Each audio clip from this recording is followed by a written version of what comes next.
Gwen stood in front of the mirror, smiling at her reflection.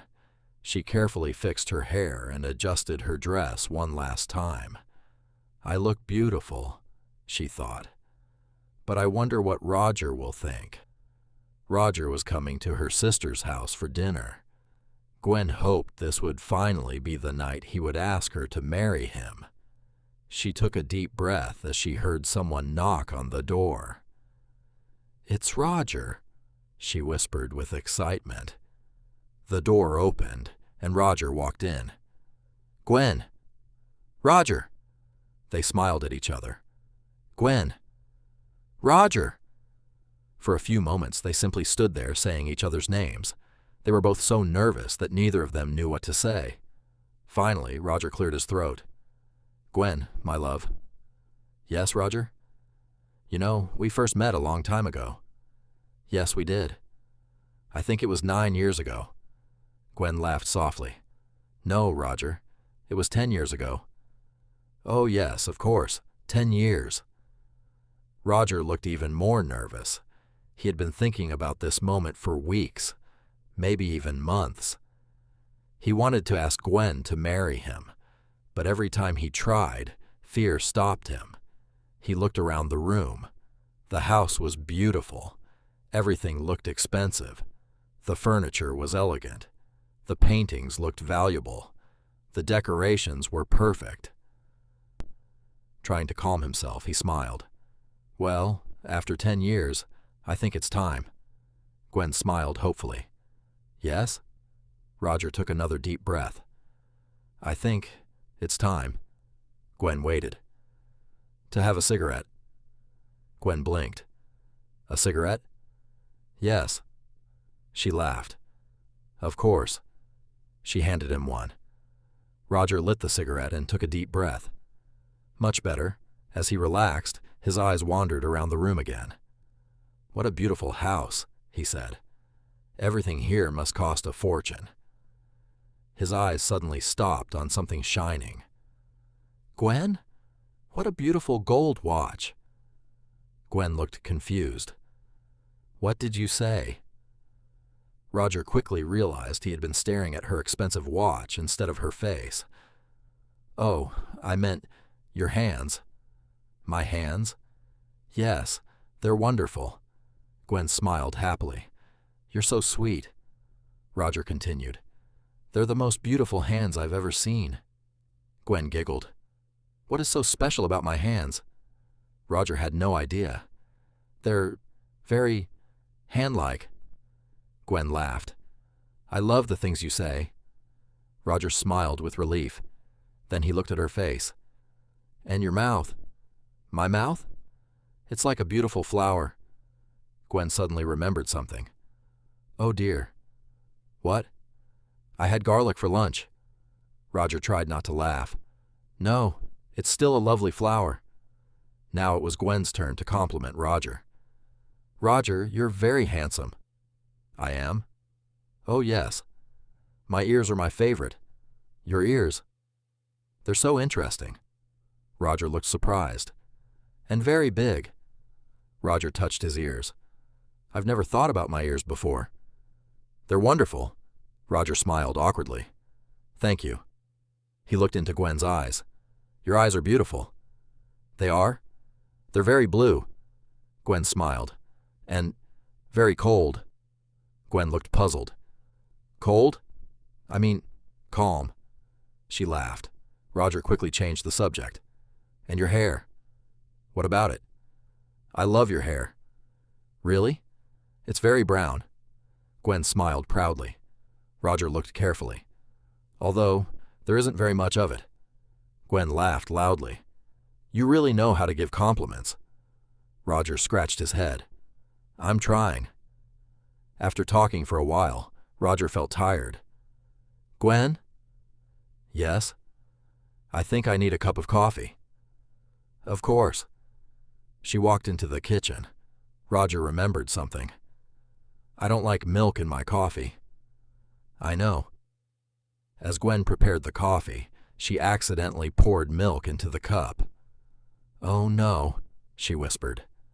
She quickly stirred it and hoped Roger wouldn't notice. A few moments later, she handed him the cup. "Here you are." Roger took a sip. He noticed the milk immediately, but he smiled. "It's wonderful." "Really?" "Just like you." Gwen smiled happily. The conversation continued. Roger tried again. "Gwen." "Yes?" "We've been together for 10 years. "Yes." "So I think it's time." Gwen leaned closer. "Yes?" Roger reached into his pocket. "I brought you something." He slowly pulled out a small ring. Gwen's eyes became wide. "A ring?" Roger nodded. "I bought it for you." She looked at it carefully. "It was very expensive." Gwen smiled politely. "Oh?" Roger waited nervously. "Do you like it?" Gwen hesitated. "It looks—" Roger held his breath. "Rather cheap." Roger felt his heart sink. He had spent almost all his savings on the ring. Still, he smiled. "So—" He took another deep breath. "Gwen." "Yes?"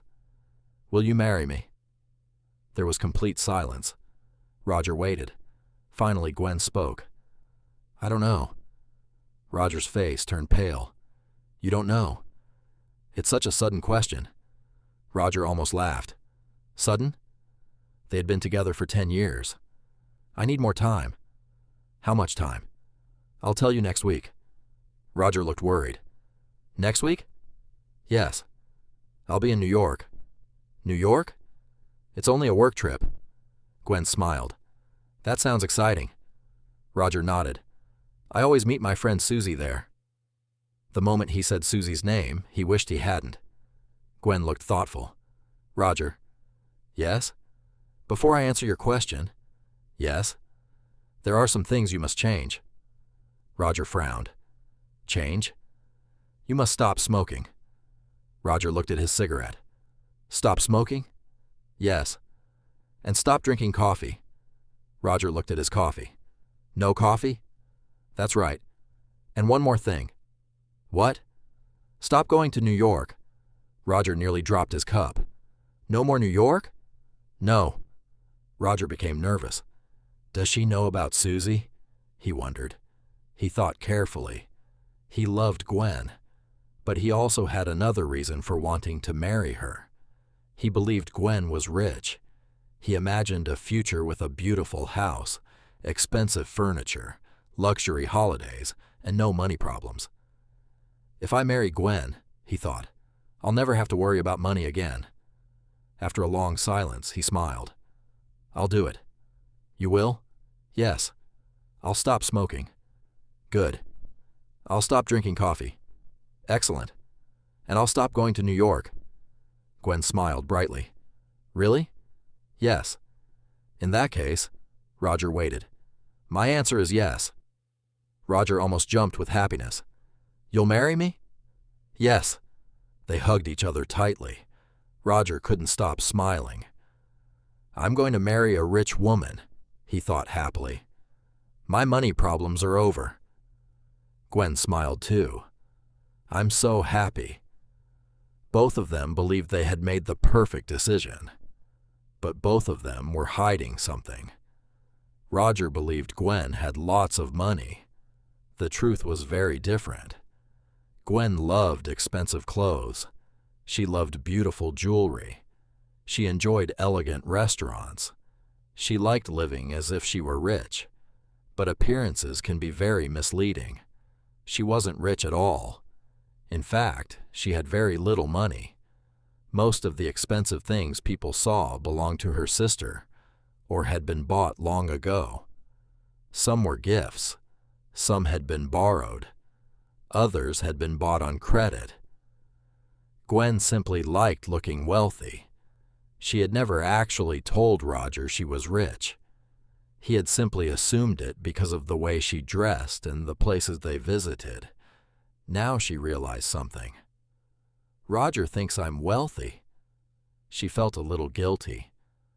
I'll have to tell him the truth. She imagined Roger's face when he found out. Would he still want to marry her? Or would he change his mind?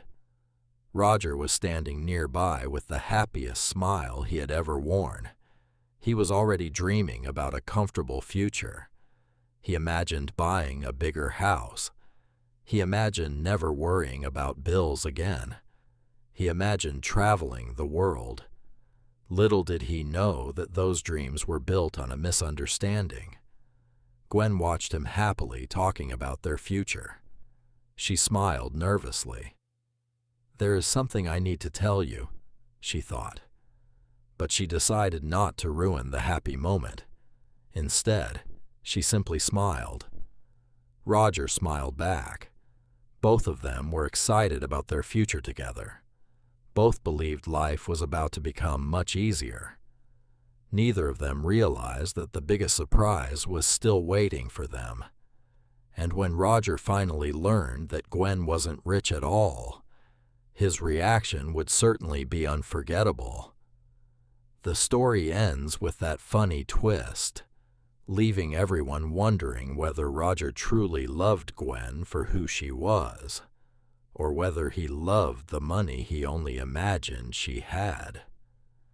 It reminds us that love built on assumptions can lead to very surprising situations, and that honesty is always the best foundation for a happy relationship.